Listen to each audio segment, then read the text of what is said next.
an even first half, all tied up. Yeah, still time to make something happen, too. A couple completions, just string them together. Could get in the field goal range.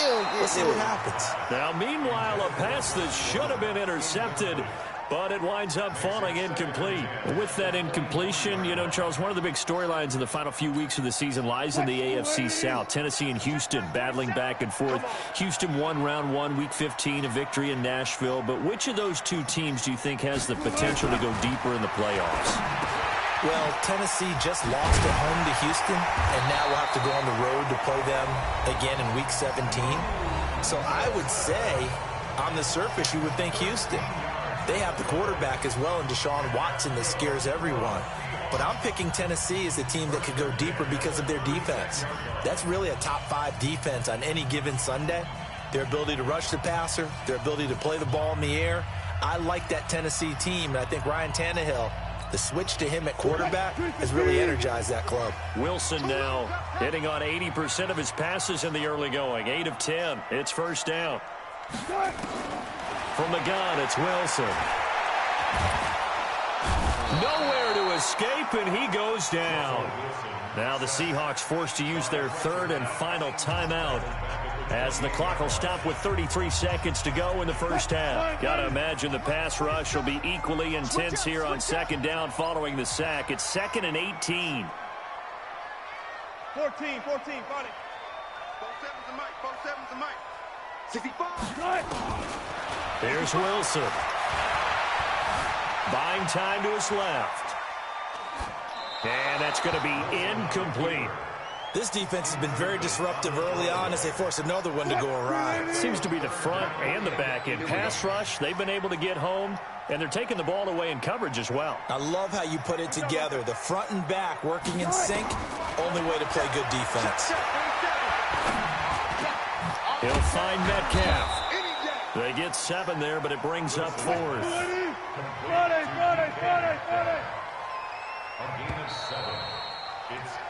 So 2 quarters down, 2 remain. Charles and I return after the break. Welcome back. Charles and I settled into the booth, ready for quarter number 3.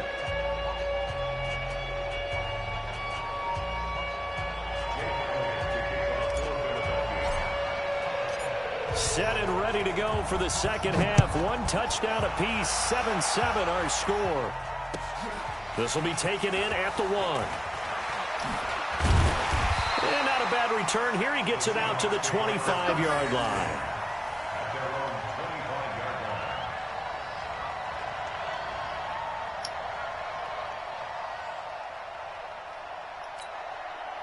Coming to the line here to begin their next drive, the Seahawks offense. They have a chance to break our tie here as we get a look at the first drive of quarter 3. And it's such a tone setter, isn't it? Because both sides trying to seize momentum to begin the half. What do they have dialed up that'll give them an advantage to move the ball downfield? Let's find out what they have dialed up. A 3-yard pickup brings up 2nd and 7 at the 28-yard line. Alert. 53 is the mic. 53 is the mic. On 2nd and 7, Wilson. And his pass incomplete. So, Charles, tie game here. What are your keys as we continue to play this second half? I know people think it's always trite when you say the same things over and over, but they're tried and true in the game of football. Who's going to block better? Who's going to tackle better? In this case, to me, it's turnovers. You've got to take care of the football in order to win the game. They head to the line facing a 3rd and 7 following the incompletion on 2nd down. Check.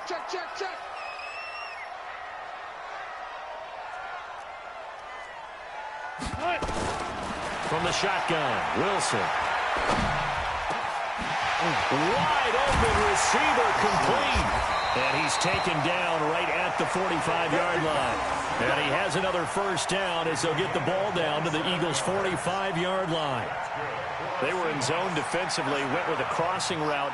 It's always interesting to watch that chess match. Yeah, and I think safeties don't mind crossing routes against zone because eventually you're going to run into their territory, and that's when they lick their chops in order to get the big hit or a play on the ball. Offensively, nice execution to find a hole, make the catch.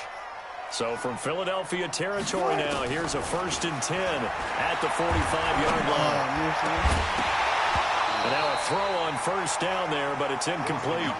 We saw this a lot in the first half, and it continues. These receivers just not able to get much separation. So that means they have to win the 50-50 balls. They've got to go up with the defender and find a way to start coming down with them. And this time, contact and another incomplete pass.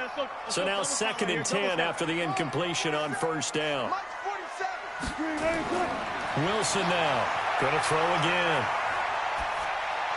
And that'll be incomplete. How about the defensive effort from both of these teams that we've seen in this game? Would you say it's like a high-stakes chess match right now? Chess is one way to go. Yeah, I like it. Okay, the only reason I say that, you feel like they're contemplating their moves before actually making one, and none of them being done very confidently. Truth be told, I've never played chess, and I know that I'm not smart enough to play chess. Guys like you with your IQ, you can pull that off. Big play coming up. Here's 3rd and 10. I would expect to see some pressure here.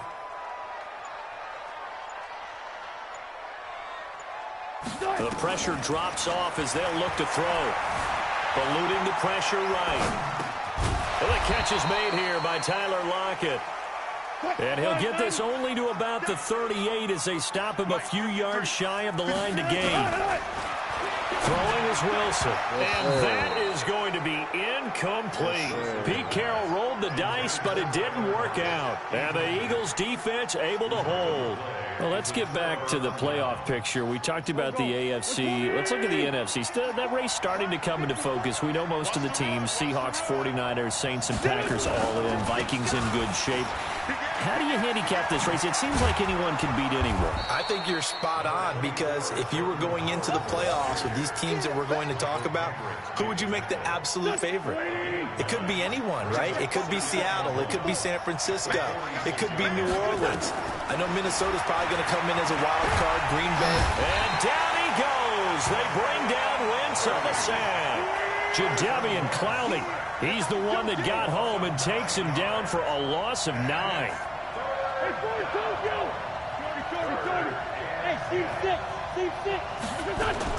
Now Wentz on 3rd down.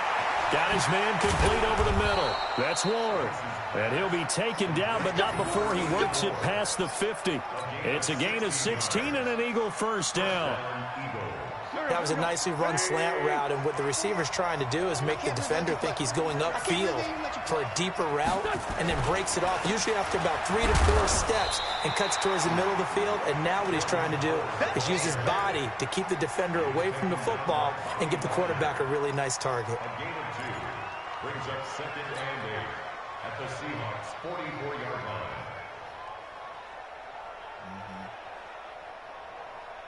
The last run got a couple. Here's 2nd and 8.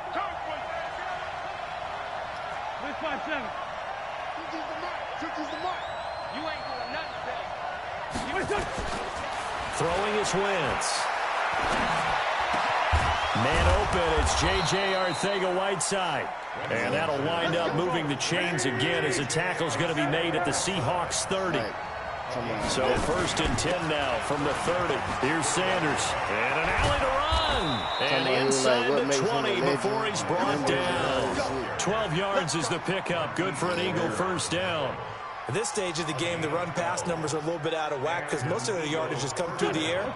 But in a sense, that just sets things up for big runs like that because the defense might be a little bit off balance. They pick up another 1st down with that run. Nowhere to turn this time, and he goes down. Sacked back at the 29. That's Ziggy Ansah, the number 5 pick in 2013, credited with a sack.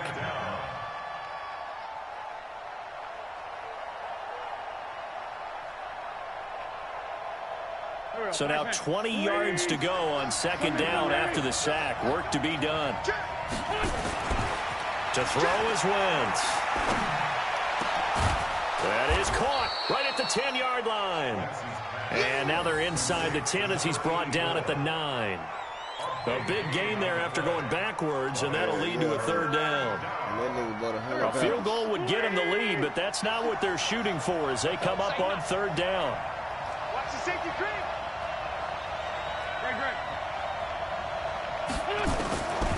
shotgun now for Wentz. Looking for Aguilar, and it's intercepted. Picked off at the 11. And a big turnover there as his guys will get the football back. Well, Charles, while we have a second, you know, we talked about the NFC playoff picture, but I wanted to get your thoughts on a hot topic right now in NFL circles. That's awarding a home game to every division winner, regardless of record.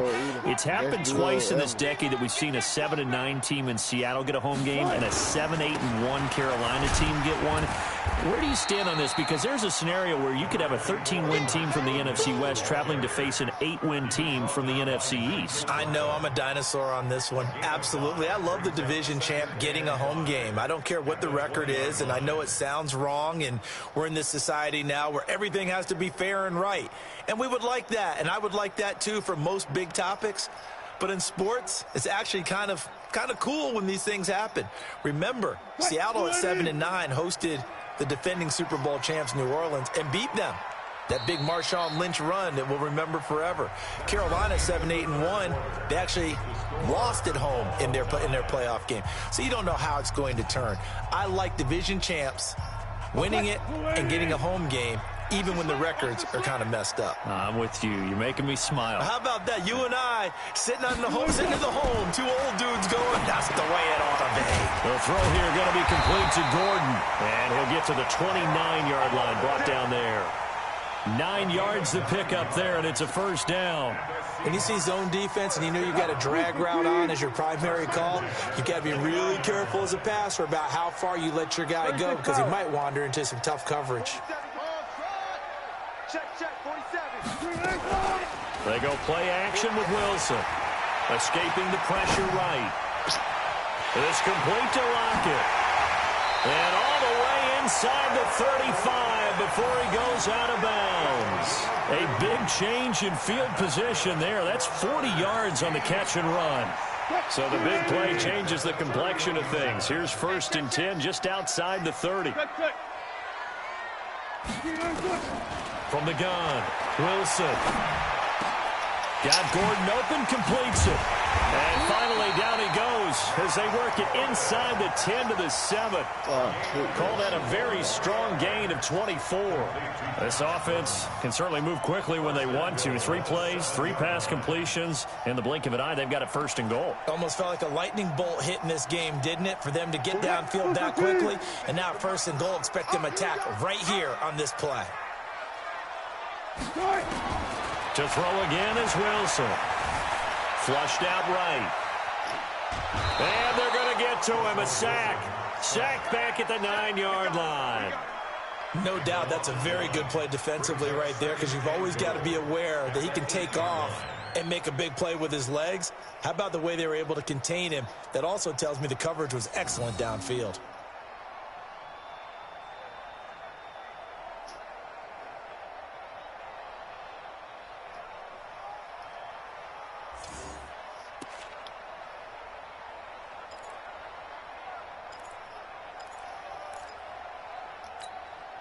It's 2nd and goal, back to the 8-yard line now.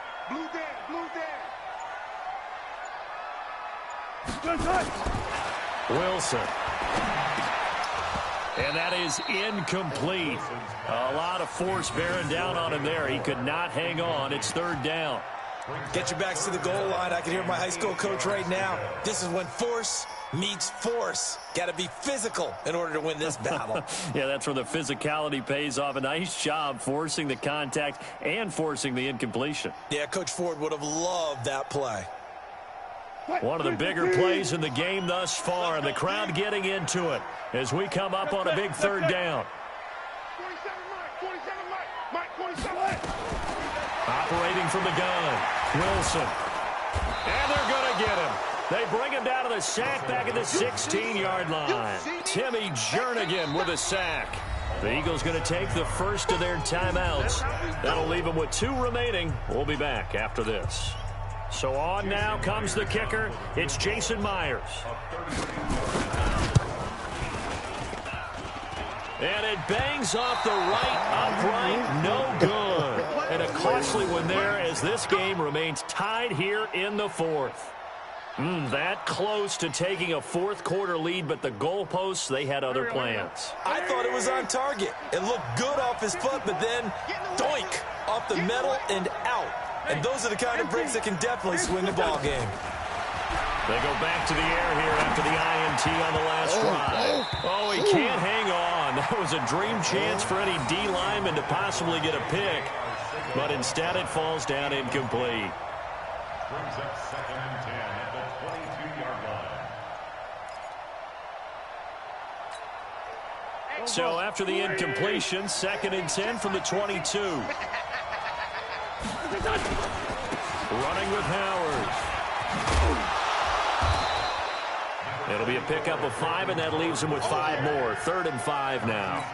That second down play call was not to pick up the first down. It was to accomplish what they did, to get them into a manageable 3rd down, because they had the incompletion on 1st down, so they were behind the sticks, so to speak. They needed to make up some ground, and they did.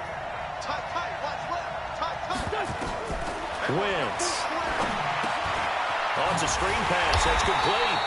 And he's going to lose yards. They take him down at the 26. Losing 2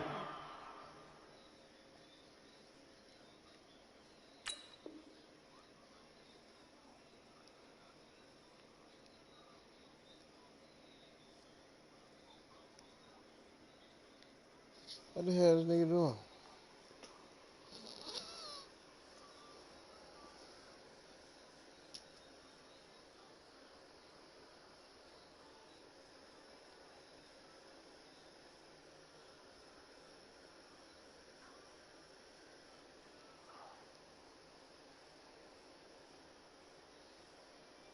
yards that time, and now it's 4th down.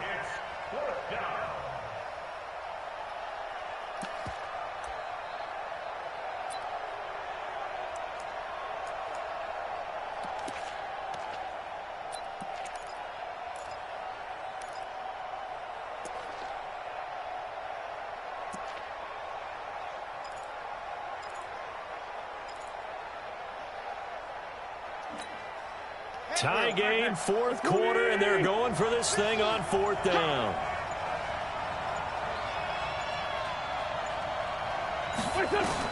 The Eagles indeed snap it. Wentz, flush to his right. And he connects with Ertz. And he's taken down, but able to slip across the 35. 12 yards is the pickup. Good for an Eagle 1st down. So here's a 1st and 10 at the 38. Getting down to the good stuff. All tied with 2 minutes remaining on EA Sports. We got this.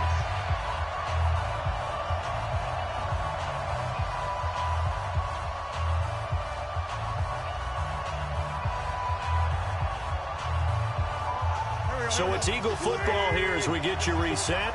And let's see what they've come up with offensively after having time to talk it over.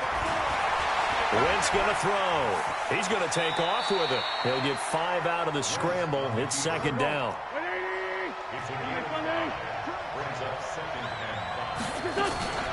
On 2nd down now. It's Sanders looking to find a lane, but he can't. Reined in at the line of scrimmage. Now the Seahawks going to use the first of their timeouts, as they'll get it with just over 90 seconds to go in the ball game.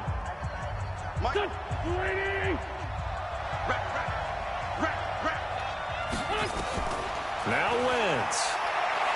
He's going to fire one deep, middle of the field. And that will be incomplete. Well, they weren't scared to let it fly, but it falls to the ground and brings up 4th down.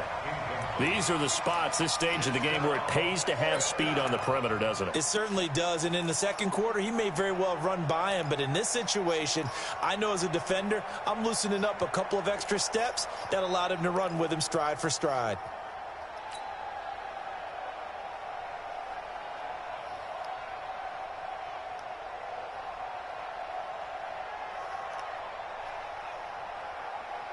No move to get the offense off the field here. They've converted once on this drive. On 4th, they'll go again and try it once more. Wentz to throw for it on 4th. He'll let this thing go for Sanders. And this return is going to be halted right around the 28-yard line. He was looking for Miles Sanders out of the backfield. The Seahawks take over first and 10 at their own 28-yard line.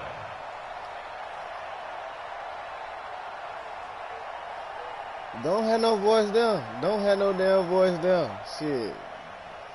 Don't have, nah, hell nah. Here's the Seattle offense ready to get this drive underway. They've got work to do, but they do still have a bit of time here.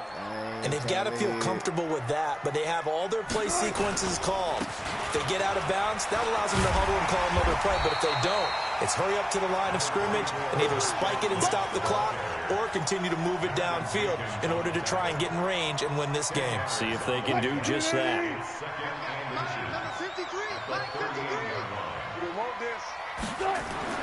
Wilson to throw. And that's going to be incomplete. A lot of contact, no call, and it's third down. Now we're in the situation where the quarterback's got to take full charge of his huddle. Got to totally command it, make sure all eyes are on him. All focus is locked in. Going to call multiple plays and go over different situations and scenarios to make sure everyone is on the same page. All done. It's not done. Just like that. 47 is the mic. Throwing now is Wilson. And he can't get a throw off. He's taken down. What a huge play at this point in the game.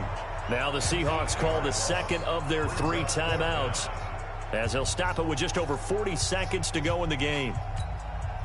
Now here's Michael Dixon as he's on to punt for the first time tonight.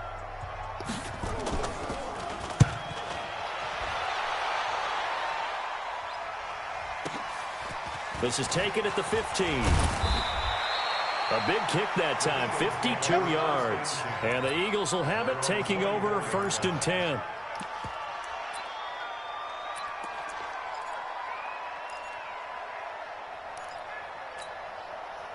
The Eagles offense set to begin their next drive. They'd like to avoid overtime here, so maybe they can work the sidelines, but then defensively, how do they adjust to that if they do work the sideline? It's the old leverage game, and we usually talk about leverage at the line of scrimmage, right? Who's going to win with the low blocking and everything that goes along with that. But in this case, you're trying as a defender to leverage them towards the middle of the field, not let them get to the sidelines and try and tackle them in bounds in order to run the clock out. Chess match here late. Back to throw. Wentz. And this is going to be intercepted. Picked off around the 37. So how about that for a momentum switch? We're in the fourth quarter, and it's a tie game. You've got to take care of the football here. Now their opportunity to take the lead right out the window, and everything is flipped in the other direction.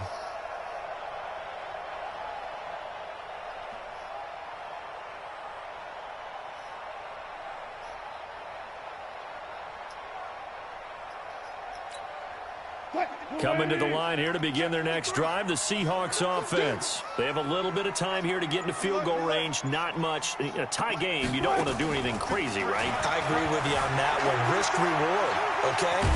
Wilson hit. It's loose. It's out. Damn. Now the Seahawks force final timeout as they'll stop it with a Now Wilson sliding out of the pocket. That was going to let it go deep right sideline. And this is going to wind up incomplete. The coverage there too strong on the deep ball, and now they face a third down.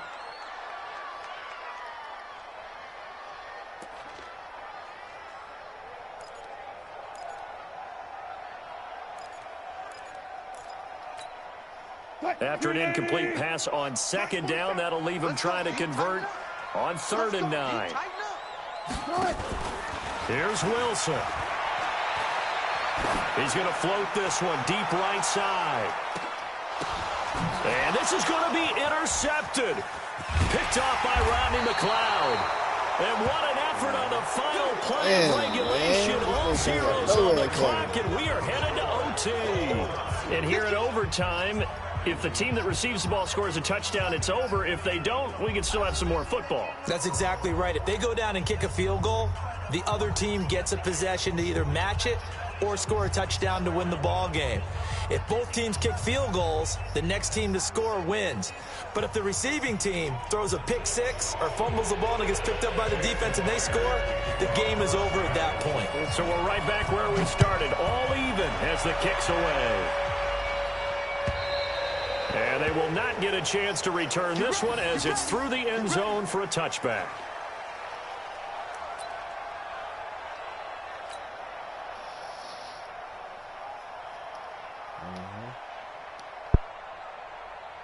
The Eagles offense set to begin their next drive. They're set for their first drive here in overtime, and this is where the crowd can really become a factor. They've had to battle it all day, but I know what you're saying. In overtime, that gets doubled, doesn't it? At least, because now the crowd really wants to be involved and help their team, and that first drive can dictate the whole thing because they know if this team takes it downfield and scores a touchdown, it's game over. It's been loud in here so far. A loss of a yard there to start out. That leads to a 2nd and 11.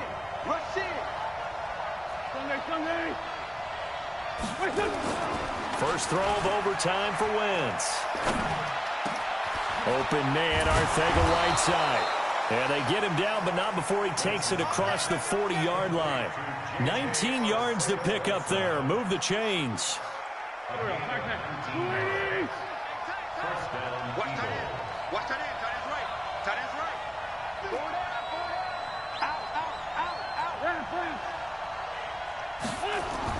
On first down, Wentz. Caught by the tight end, Ertz. And he'll work it across midfield inside the 45. It's a gain of 13 and a first down for Philadelphia. On first down, they run with Howard. He's tackled a yard short of the marker. Good gain of 9 on first down.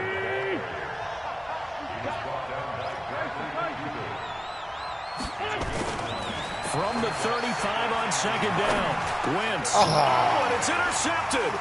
Picked off around the 27. I couldn't tell the difference from who right there. At the 34-yard line.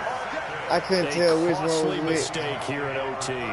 And you know what they say when you throw an interception like that in overtime? You don't usually get a chance to throw a second one. No. I mean, I'm not sure of the analytics on it. Let's ask Marvin, our statistician, to ring that down for us. That's typically how coaches and teams feel about you. Throw one, you likely cost yourself the game. And this will leave him a yard short. Nice pickup of 9 yards on first down. First play of the drive, let's give credit all around. Excellent blocking, but the guy carrying the ball, he was the finisher. A really nice run. They'll run again with Lynch. And this time not as successful as he'll get back to the line of scrimmage and no more.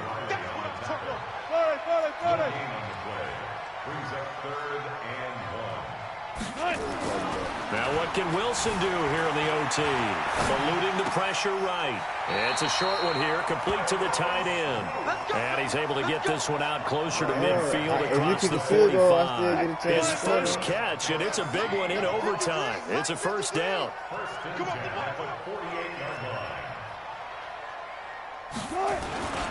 On first down, it's Lynch. And nowhere really to go there. He'll take this up just shy of midfield.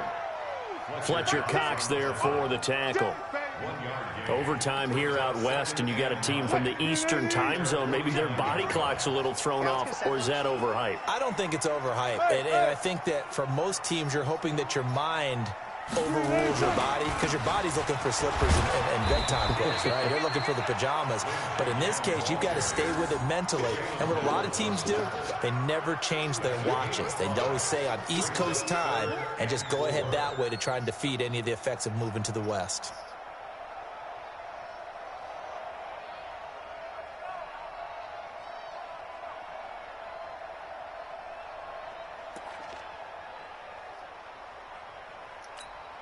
What?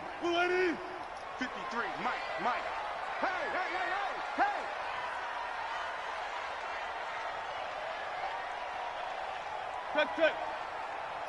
Check. From the gun on third down, Wilson. Open man is Metcalf. He's got it. And blocked down, but able to get it to their 30-yard line. They get 17 on that one. Move the chains. First down, Seahawks. First and 10 at the 30-yard line. So 1st and 10 now from the 30. Here we go.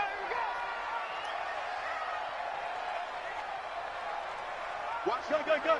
Shit, pass. Watch the ship. Watch the 80 weapon. Watch safety creep. Watch safety creep. From the gun, it's Wilson. And finding the tight end, Wilson. And inside the 20 before he's brought down. First down, Seattle on a pickup of 13.